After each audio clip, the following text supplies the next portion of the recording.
When I go to the grocery store, I am amazed at how many different brands and styles of hummus there are. For something that's extremely easy to make, hummus is like the new bottled water, or Dasani. Like salsa, guacamole, hot artichoke dip, hummus is sort of the Toyota Camry of entertaining dips. It's reliable, and it's everywhere. The color of this hummus does look like a popular shade of Toyota Camry, kind of a golden beige. So we're making a hummus with roasted garlic and fire-roasted red pepper. Garbanzo! Soften the garbanzo beans by boiling them for about 10 minutes.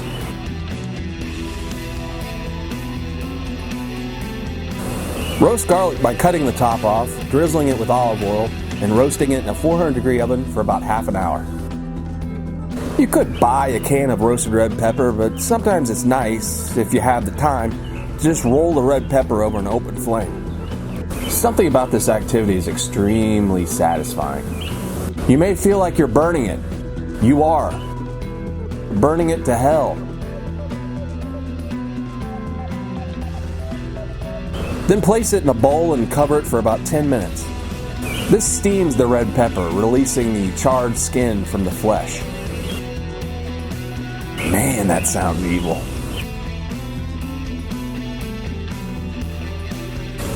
Hummus has many other uses other than being a dip for pita bread, pita chips, crackers, tortilla chips, or various crudite. It can be used as a sandwich spread instead of mayonnaise, and it's very healthy. It can be used as a spread over flatbreads, also known as white rich people pizza.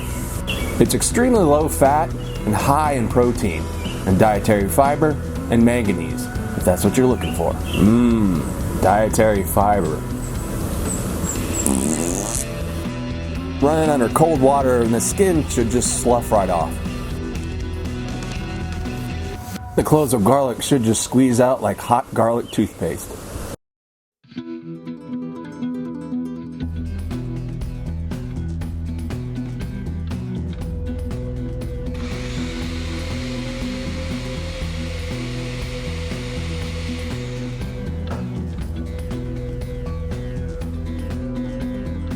Hummus is a fixture of Middle Eastern cuisine that started in the 13th century in areas of Asia and the Middle East where chickpeas or garbanzo beans were cultivated.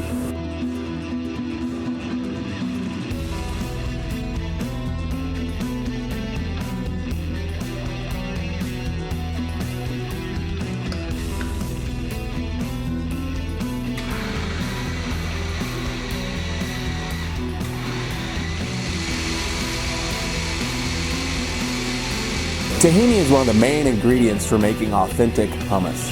However, it's slightly pricey, and I don't make enough hummus to shell out a bunch of cash for spoilage. So I'm using creamy peanut butter instead with a little bit of sesame oil. The reason I don't make hummus that often is I don't really have any friends to invite over to a party where hummus would be served. That's okay. I'll eat it though, all by myself. Eating hummus all by myself. Gonna eat hummus all by myself.